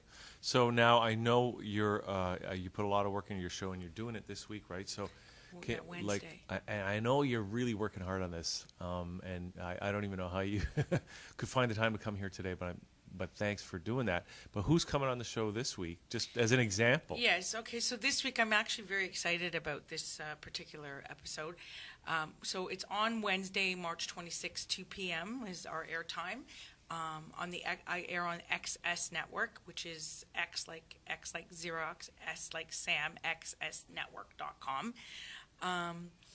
This week we have the first segment is Women in Finance, which is sort of, we've been doing a concurring segment on that, and it's really various aspects to women in finance. So we have Stacey He coming back. She's a financial planner just for busy career women, and we're doing something really unique, which is something I sort of brainchild of mine that I thought was. Well, it's all about how we all get to the mall, you know, us women, we love to pamper ourselves, and, you know, we're working very hard. And we get to the mall, and, you know, we're getting the hair done, the nails done, we're buying things, we're having lunch with the girlfriends, and quite often we're just, like, whipping that Visa card out like nobody's business and really not paying attention to it until the monthly statement arrives, and it's like, oh, God, what am I supposed to do now, right? So You should just do what I do, Jeanette. Just don't open the mail.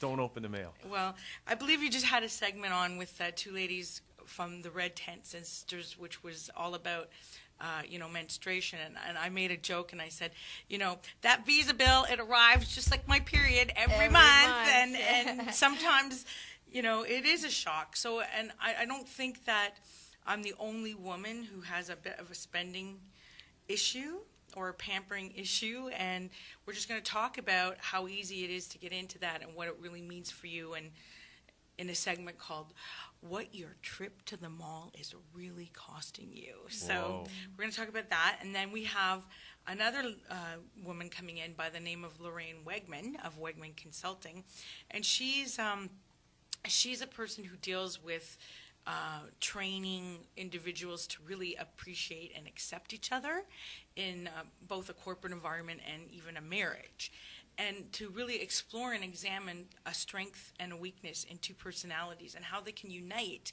to really make a really powerful dynamic, whether in a company or in a marriage. So I guess you could say she's a bit of a conflict management specialist and a team builder. And she's going to come in and talk about, you know, why people have trouble communicating with their partners and their business partners, and how they also have trouble respecting each other, understanding each other, and what can be done about it, so that there's less conflict and more ease and more joy in the life, and which is what women want, and less conflict, more ease, more joy. Yes, and to be heard and respected and appreciated, so that we're going to get into that. And then we round out, we also have the tea talk, and it's kind of a cool thing. We're doing a political aspect on that this time, because, you know, this is the first time ever that there's 5 female candidates running to be mayor of Toronto and take Rob Ford down. You know, so we've got that also, and then we also have Lynn Kaplan is a divorce doula, and she's a family arbitrator and family mediator, and she really specializes in helping women who are going through divorce and breakup to deal with their emotions, to know how to handle things when they're forced to deal with lawyers and accountants and, you know, all that stuff. Legal speak and all the things that you don't know how to do, or even things like, you know, suddenly you're a single parent. What's that like? And you're losing maybe friends or family members, and how do you cope with that? So we're going to have her in to talk to women about that and basically help them manage their emotions around it, and get some like how-to on how to handle, you know, deal with accountants, lawyers, and what have you, and most importantly, know how to ask for what you want and really get it. So I think that's going to be an amazing show.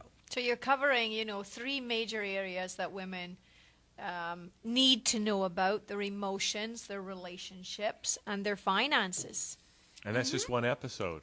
Yeah. Yeah. So Right? this is Wow. one episode. This will give you an example of the type of thought that goes into the show. I do a lot of research to bring in guests. I'm committed to covering various topics for women and women entrepreneurs, and each show is quite planned out. Yeah, I know. So if someone's And watching, promoted well if someone's watching, Jeanette, and they Yes. want to contact you because they want to be part of your show, how do they get in touch with you?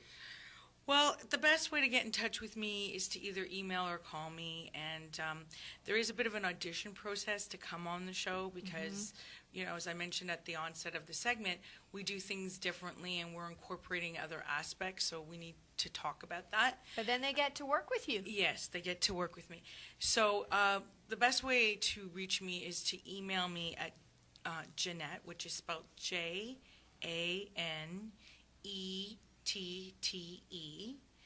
at yourmarketingmagnet.com. Okay. And or call me at 905-882-6893. And what is your website? Is there a website for the TV show, or how do it's they? amalgamated at the moment. So how do they find your website? My website is www.yourmarketingmagnet.com. When you go into the site, on the home page, there's a little bit to the left is videos about the coaching, and then there's a whole bar section about the show with previous broadcasts. We also have social media tabs right above, and one of them is to my YouTube channel that has the playlist. Right. So all you ready can to watch go. the other shows. Yes, previous broadcasts. And if you can't watch the live show, how can they watch it afterwards? So we do repeat in podcast, and we repeat the show. We post it over and over and over again until our next Right. taping. Right. They can watch that 2 ways. Either by going to my page on the XS Network, which is at XS, like X, like an X, like Xerox, S, like Sam together, network.com, and see the show page under I'm Every Woman TV. Or they can go right back to my website and log on to my YouTube channel, or my Vimeo channel, or my 22 Social, or my iTunes, and catch it all there. I also post a lot: Facebook, LinkedIn, Twitter. Lots of ways to watch the show. Lots of ways to watch the show. That's awesome, Jeanette. So I want to thank you for coming on today, because I know you got a busy week because you're getting ready for the show. But I had a great time when I was on, and thank you. And like I said, if it wasn't for the show, then Gail wouldn't have been here today. And here I am, thanks to Jeanette. And that's the beauty of giveaways. And there's connecting lots of people. wonderful. Yeah, you have lots of wonderful giveaways on your show as well. That's and another this time reason. We're gonna have some more. So Another reason to tune watch in. live. Yeah, tune in and get. Yeah, you can only claim giveaways live. That's a good point. Yeah. You have to be watching the live broadcast and contact me to claim the giveaway. So you can't get those in repeat podcasts. But yes, we have amazing giveaways. I wanted all 3 giveaways on the show and I that had you to- were on. I I know had she to- had to cut me off. I said, okay, I had to give me make the you interview prioritize part. the one you really Yes. wanted. But I want to thank you so much for having me here today. It's been a real pleasure. It's always a pleasure to be working with you, Hugh, or talking with you. And I was happy also to have you on my show. I think you did a very good job, and hopefully we'll continue to be comrades. Yeah, for sure. Okay. Okay, Jenna, thanks a lot. Thank you. And we're going to take a little break now, and we're going to come back with our last guest of the day, ordained priestess Jasmine Starchild. We'll be right back.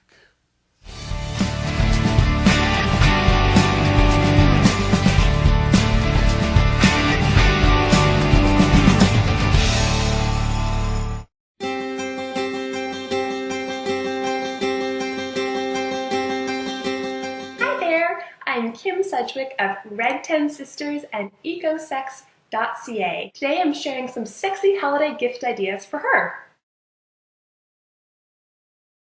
For any of you who've taken some of my courses or followed our blog, you know that I'm a little bit obsessed with a particular toy called the Lelo Gigi, which is this toy right here. So this is my top choice for a gift for her for the holidays for a few reasons. One is that it's very, very versatile. So it's a great choice for beginners, so someone who maybe doesn't know a lot about what they like in terms of sex toys, but also works very well for someone who has quite the collection already because it's got some unique features. So some of the reasons why I like this toy is that you can use it for broad clitoral stimulation this way, or more focused stimulation with the edge. It also has a perfect G-spot curve. The control panel is here and it has 5 different settings, so 5 different types of vibration, and then with each type of vibration you increase the intensity, moving it up or down. So with 5 different modes and 5 different speeds, you have 25 different combinations. It's also nice and quiet, so I'll turn it on for you here. So as you can see, nice and quiet, so it's a great choice in terms of if you've got kids at home or roommates and you don't necessarily want everyone knowing what you're doing. Another reason why I like this toy for a gift is that it comes in a nice box. It's pretty simple and discreet, no tacky packaging, and it even comes with this cute little silk pouch that you can put it in. So that's our top recommendation for a holiday gift idea for her. In terms of other popular toys, we have an updated version of the Rabbit, which you may remember from Sex and the City. It's the toy that Charlotte became so obsessed with that she didn't want to leave her house. And for good reason, I have to agree with her. I call this my lazy vibrator if I want to get off in about 35 seconds flat. This is my go-to option. So the reason why it's so popular is that unlike the Gigi, where you can do internal or external stimulation, but not at the same time, this one allows you to do both. So I'll turn it on for you here. So now you can see the top is moving, and now the little clitoral stimulator is going as well. So you've got internal and external stimulation at the same time. And again, you have multiple options to change the kind of vibration and also the intensity. So this is a really great option for someone who likes both internal and external stimulation at the same time. So that's the Levitt. If you want something that's a little smaller, this is another toy made by Layla, the same company who made the Gigi, the first toy that I showed you. So this one is neat for a couple reasons. One is a very, very discreet, nice and small. You can just throw this in your purse. And I think it's kind of cute that it actually charges on the USB port of your computer. I love thinking about a whole bunch of people in a corporate office in their little cubicles charging up their vibrators. So yeah, really great in terms of being discreet. This is a great clitoral stimulator because again has multiple speeds and settings. It's the plus and minus button here, changes the intensity. So this is the Lelo Mia. Another toy that's kind of similar that would be a great option to throw into a stocking because it's under $30, so great stocking stuffer, is this one here. It's made by Rock Soft and again has multiple speeds. It's got low, medium, and high, so you're just changing it with the button at the bottom here, and again fairly quiet, and you just hold it to turn it off. So that's another great option in terms of a clitoral stimulator. And last but not least, I'm going to tell you a little bit about the Hitachi Magic Wand. Now, so it's a classic vibrator. It's been around for over 30 years, recommended by lots and lots of sex experts. It's a great option for women who have difficulty achieving orgasm, because it's very, very strong, and it doubles as a back massager. So versatile again. So this one here, not necessarily as sexy and pretty as some of the other options that I've showed you, but very, very effective. I joke that it basically has high and higher. So that's the low setting, and then that's the high setting. But as I said, I pretty much find it high and higher. There's really no low setting on here. It's got a very, very large surface area, so it gets a lot of different types of stimulation. And as I said, it can also be used as a back massager if you're stressed out. So that's another great option if you're looking for a toy for your partner or for a friend. So those are some of our recommendations for sex toys for her for the holiday season. Hope you enjoyed. Have a great day. Bye. Back here on the show, and we have ordained priestess Jasmine Starchild here joining us, and that's just sounds great. Let's dive into all that. Tell us about that. Yeah. Sure. I'm a shamanic priestess, so what that means is that I've taken vows and initiations to serve the divine, more specifically the essence of the goddess, which is the divine feminine. And my specialty, though, as a priestess, is to empower and educate women regarding menstruation. Boy, it's all about menstruation today, It is, isn't it? it is. But you know, you're getting your education here, Hugh. I'm really glad you showed up today, You're really Gail. glad I showed up, yeah. So tell us how, as a divine priestess and this connection to the goddess, how come you got menstruation? I don't understand. How does that work? Well, what I asked, I was in meditation and I asked, how can I serve the world? Right. What is the missing link? How can we get humanity back on track? And I was given that as a message. I was asked to empower the women of the world to return their sacred womb blood back to the land. And that when women do so, we would be able to actually take men back from war. We'd be able to stop them offering the blood of death. See, a woman's blood is the blood of life. It nurtures and nourishes the land. And so we've actually become disconnected from the earth, from ourselves, from each other as women or as sisters, as friends, from the divine cosmos.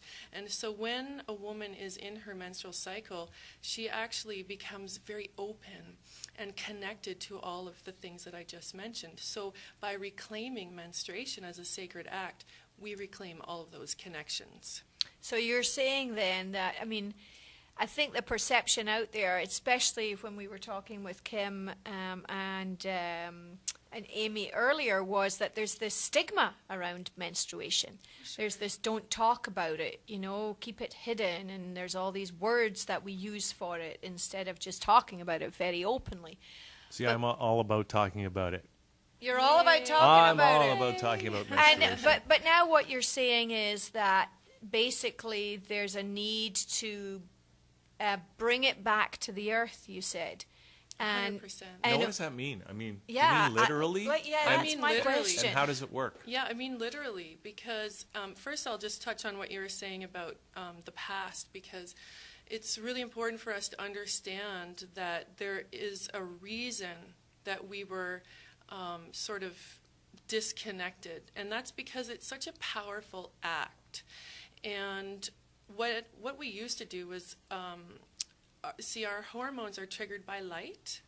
And so before artificial light, we were all in the same natural cycle, the circadian rhythm of the earth, the ebb and flow of natural cycle. So we were all seeing the same sun, the same moon, this sort of thing, which meant we were all bleeding or having our cycle at the same time. So there was a calendar that was built on this cycle. If you study the Mayan way, that was one of the original time counts. And this was all built around the women's menstrual cycle because it was so obvious. You can't really deny that this is occurring in the physical body.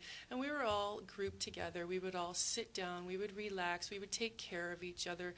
We would tell stories. We would help each other heal if needed. That was a time when we do our crafting and our dreaming or drumming and singing, this sort of thing. So a real sense of community. Absolutely. With the women. Absolutely. And Right. so when we became disconnected from that time, we became disconnected from each other. You see, we've become competitive. We've become judgmental of ourselves and others, or insecure. And so that's one of the reasons that I'm suggesting, if we reclaim that time as sacred and sit together or just sit in peace with our cycle, it's going to affect all of those connections again. So is that the work that you're doing right now? Tell us a little bit about how you make that happen in your community. Well, what I've done was, with that vision that I mentioned in my meditation, I saw a tent. And so I had one made in Morocco, and I had that shipped over to Canada, and I took it around to festivals. This is how it started for me. I love camping, I love nature, and so when we are at these music festivals, often women are connecting to the land and their body responds. And so we wanted to have sort of a safe and comfortable, clean environment to explore that cycle in that time of the month. So I took these tents from festival to festival, and I would do little workshops, and I would give these teachings or just one-on-one talks and just sort of say, you know, this is what I've been doing.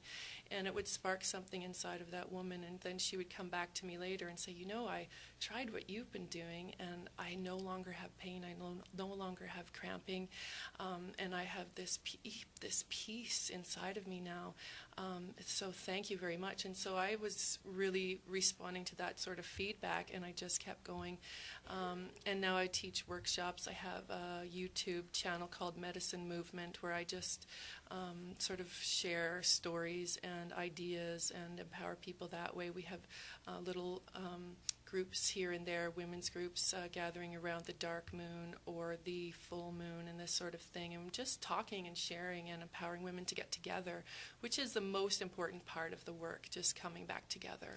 So, I mean, what I'm hearing you say is that you're having women in your environment come together around the whole area of menstruation, but that there's another bigger picture here about bringing the community of women back together. Definitely. Is that what you're saying? Absolutely. Yeah. So tell us a little bit about the difference between red moon, dark moon. What does that mean?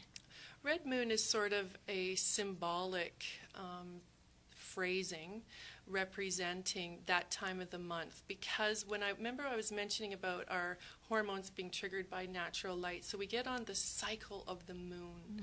We could be all flowing at different times, but originally it was around the dark moon, which means the phase when you can't see her.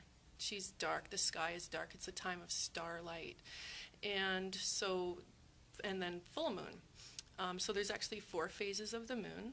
Right, so it starts around that dark moon, moving into new moon, and it waxes and becomes bigger into the full moon. So as the moon becomes full, originally that was the time when our eggs would become full, we'd become ripe, and we'd want to go out and celebrate. It was a time when we'd want to get pregnant and come together with others. And then during that dark phase would be more of a introspective, internal time, more of a softer time, where I always say you can't see her face, you couldn't see ours either. We'd be hiding in the tent, or now it would be in our room at home alone and this sort of thing. So the phases of the moon are an integral part to understanding a woman. Right. And what's the effect on men in the work that you do? Because you did mention that by having the women return their life blood to the earth, that you could stop men from spilling death blood on the earth. Can you talk a little bit about that? Yeah, this really isn't a feminist movement. It is a shamanic movement which talks about healing, the empowerment and the importance of healing ourselves, each other, and this world. So men are an integral part of this time of the month. They're also, of course, affected by the phases of the moon. We're all little bodies of water, right? And so if you can imagine the oceans and how they ebb and flow or rise and fall with the tides, our bodies, or our emotional bodies, are also affected by that sort of tide. So they have their own cycle. When the women are together, that gives the men time to be together as well. So more specifically, though, relating to what I was saying around war, because the land requires this type of human connection, and the women have become disconnected, she is still receiving that blood, that life force. And when the women sit down or return that flow in a ceremonial way, it's going to re-imprint the land with femininity, and that she, the land, will no longer need to receive it in the other way. It will become a more healthy vibration, an uplifting sort of nurturing or nourishing vibration, rather than receiving it through the blood of death. Right. And I mean, the Dalai Lama said the Western woman is going to heal the world. So what I'm hearing from you is that you're doing this out in BC, I understand, right? So anyone here in Ontario or anywhere in the world watching this show, how can they get involved in this movement that you're talking about? Well, what I would suggest is that they just start exploring that on their own. Men can empower women to explore it. Women who are no longer bleeding can support that time through meditation, or maybe taking the children for a day, so that a fertile woman who is bleeding can have her time alone. She could find me online, and I could give her some ideas, but the most important thing is that she just starts exploring what that means for her, because everything that I'm sharing is only a suggestion. It's only something to just sort of spark what might work for someone else. So the first and probably most important thing would just be taking time to be alone, taking time to slow down during that time. Wow, which is quite a challenge for a lot of women Absolutely. nowadays. And this is why I'm saying that it will shift everything, because if women start to see the need for that time to be alone or together with their sisters, instead of working the 9 to 5, popping a pill, saying they're fine, putting on their tight pants, I'm saying just sit down, relax, set it up in your environment so that you can have someone cover for you on that heavy day, and then the men at work are more understanding. So that creates a nicer work environment, it creates a nicer home environment, all of this sort of thing. So instead of having that static of a woman not being comfortable and not feeling like, hey, I don't want to be in this place right now. I need to be in a hot, warm bath, relaxing with no makeup and just doing my own thing. She's going to come back to those environments feeling much more replenished. But that's got to be difficult, though, because a lot of the workplace, for example, it's a man's creation, in a sense. Well, it comes from women are also taking on a lot of masculine energy. Right, exactly, from the work to fit environment. into that masculine Right, but it's how do world. that's some of the work that I do with women. I call it the vulnerable strength of the fully feminine, is how do you, as a woman, connect to the feminine energy, which is extremely empowering, but has to be grounded, right? So how do you work with women to be able to help them see the benefit that they will get if they follow through with this? There's a bit of a re-education process. Oh, absolutely. A bit of a re-education? We have to reprogram the way everything is being done. So what I'm doing is presenting a really radical, extreme concept. And I'm okay with that right now, because what it's doing is sort of shaking up the way people are thinking. I'm not expecting this to shift overnight. I'm not expecting for women who are uncomfortable to do this. This isn't necessarily for everyone, but for people that are ready, it's a wonderful way to reclaim your health and teach our children. And that's what I'm looking forward to. I'm looking forward to us creating new jobs. The way the world is, it's happening that way anyways. We are reformatting the way things are structured now. So I'm just sort of planting these ideas right now as seeds and hope that they grow. Now help me to understand on your website. So tell our audience what your website is. Sure. I don't have a business per se, so the website is more of a women's forum. It's like an online red tent where they can hear all these stories and share sort of health issues, get feedback from other women. And that is called redmoon13.ning.com. So it's redmoon13.ning.com, and that's the Ladies Only Red Tent. There's also the YouTube videos I mentioned, which is Medicine Movement, all one word, and then my name is Jasmine Starchild. You can always look me up and find me So online. a woman going onto this page, what are they going to find? What are they going to see when they go on there? They're going to see a lot of interesting stories, women that are sharing things that are taboo subjects and getting really uncensored feedback. You're also going to see a lot of images such as my red tent, images of blood, because I'm sort of shocking people into awakening, into realizing the way it used to be. And so we're going to create a modern form of menstruation. Right. And is this, when I went on your website yesterday, is this the membership part? Yes. Where you go in and you sign in basically as a member. Why did you do that? I do it that way because as a priestess, I want to help women remember the old temples.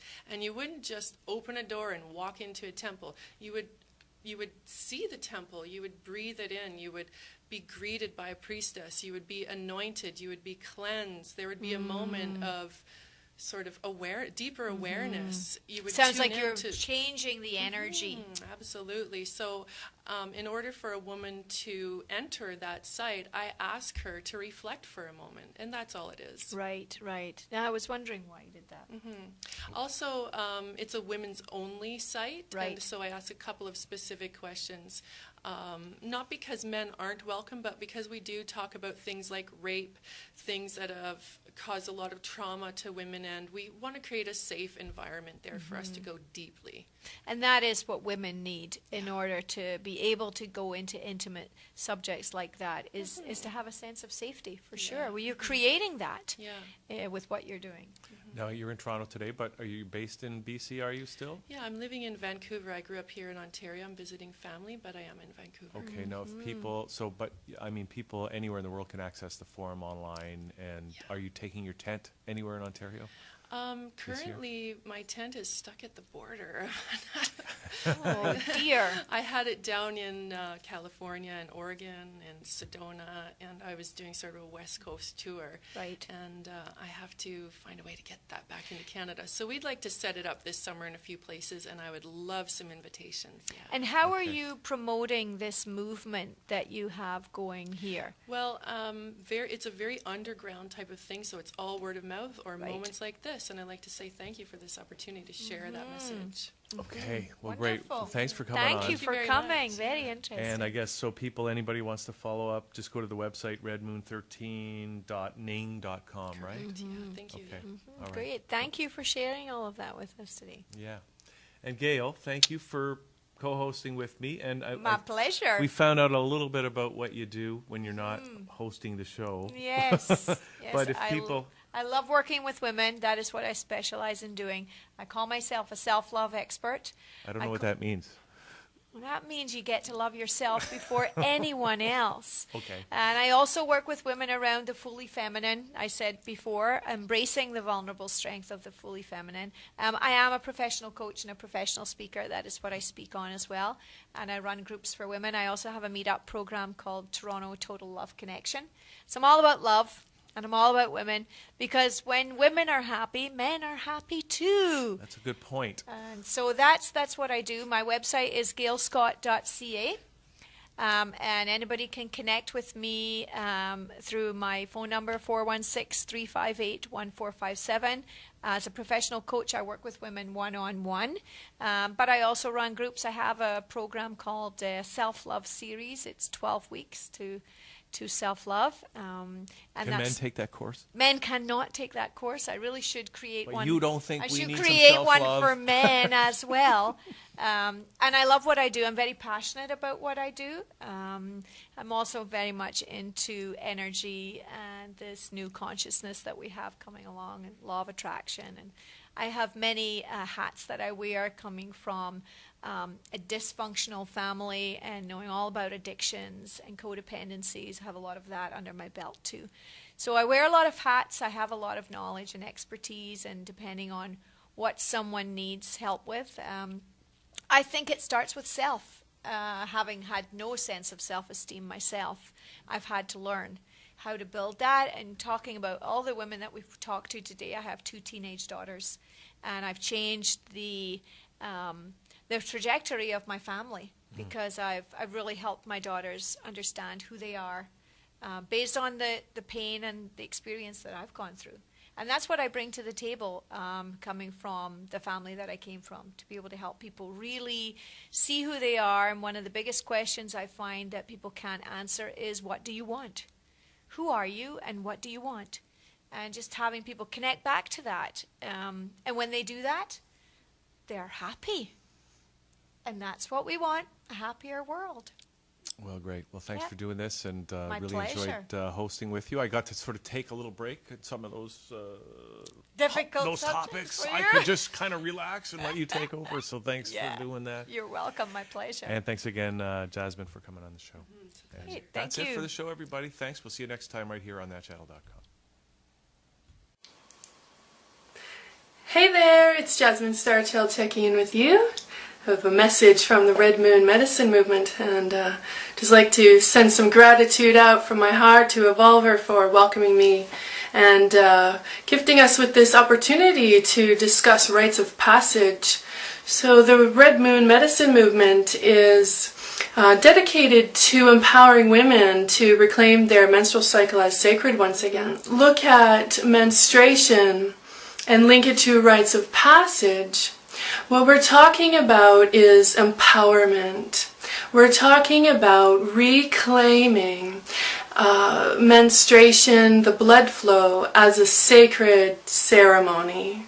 At this time, in order for us to get back to the sacred ways again as a culture, not just as women, but as a conscious community, one of the missing links actually is menstruation. So if you were to scan the globe and look at humanity, you will recognize that the human body is literally plugged up. And so in order for us to get connected back to the earth again, what we need to do is empower our women to sit down. We need to take time to support each other during this phase of hard work and ceremony and connection to divinity. So when I think of rites of passage in relation to menstruation, to me the most important thing would be to educate our youth, teach our young girls about their power as a life giver, their power as a fertile woman, and what it means to go from being a young child into a fertile young woman. And that's really what menarche is about. That's first blood, when a girl gets her period for the very first time. We need to gift her. We need to share with her and celebrate with her and teach her that this is an amazing opportunity and experience to get to know herself. So instead of us just handing her a box of tampons with an instruction pamphlet, what I'm suggesting is that we develop a new and modern rite of passage so that our children are not afraid of their bodies and that they can start to embrace this time as sacred once again.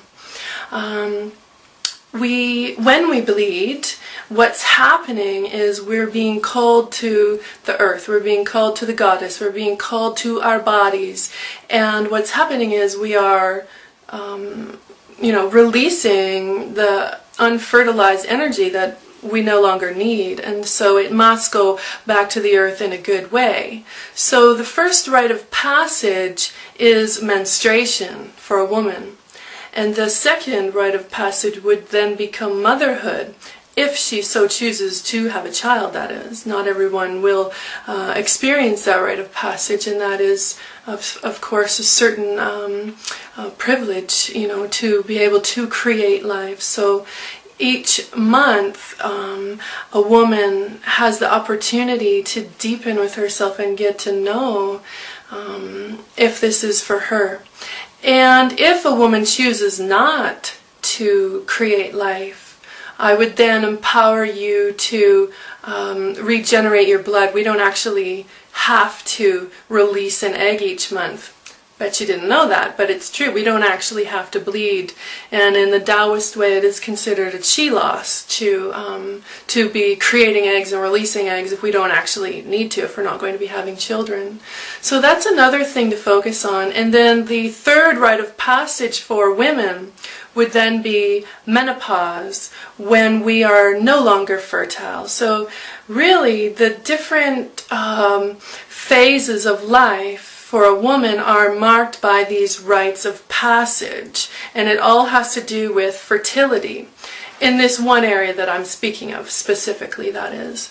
So of course we have many other stages that we go through, but in relation to the menstruation and the blood flow, creating a ritualized experience for the young girl to enter into womanhood is, I think, one of the biggest missing links to us embracing menstruation as a sacred act. So if the girl, she gets her first moon, is celebrated and adorned and empowered and educated about what that means to be able to create life, then each month as she enters her ceremony. I call menstruation a ceremony because it is our responsibility to pray during that time. So as she enters her ceremony, it will be much more aware and empowered and informed.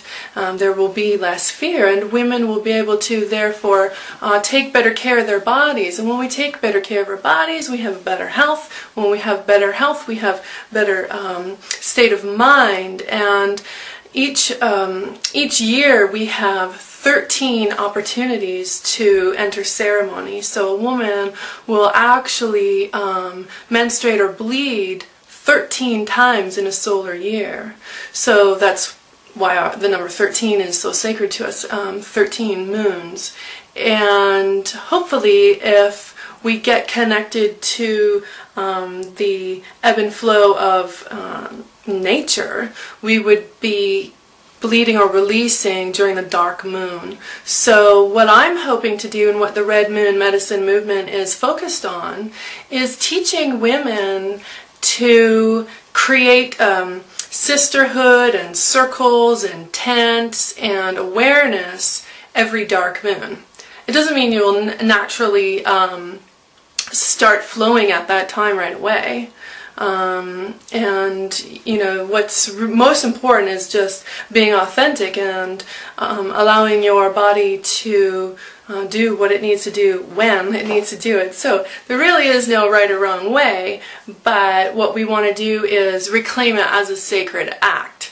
So what I suggest each month is that the woman who is on her time would set up a menstrual altar. You could put red cloth, red candles. You might want to mark yourself with a beautiful red necklace or a red bracelet or something that starts to signify to people in your family or community that you're in your power at that time. And of course, a woman's power is emotion, intuition, flow, and it's important for us at that time to sit down. So for the longest time we have done what we can to prove our strength and standing up and standing beside the man in strength, in physical strength. And now that we know that we are strong, I'm here to dare you, really, to prove to the rest of us that you're strong in the sense of being vulnerable. Do you have the strength to ask for help each month? Do you have the strength to stop what you're doing? Do you have your strength to sit down and pray with me and sit with me in circle so that the men can become the strong warrior protectors? Once again, from the outside of maybe it's our bedroom, or maybe it's the red tent or a moon lodge. So when the women come back together in circle and sisterhood with each other, that allows the time for the men to get together and support themselves as well. So what we're looking at creating is individual rites of passage for each person, but then for each gender, and then we'll have like strong pillars in our own truth where then we can come back together as one. So that's a little bit about some of the rites of passage that I'm interested in reinitiating. So if you really look into shamanism and spirituality and want to practice helping the earth rebirth herself back to herself, what you're going to find is that supporting healthy menstruation and moon time is the most important thing that you can do for all of us, not just for women. And so creating these rites of passage, menstruation, motherhood, menopause, these are the three main celebrations for a woman.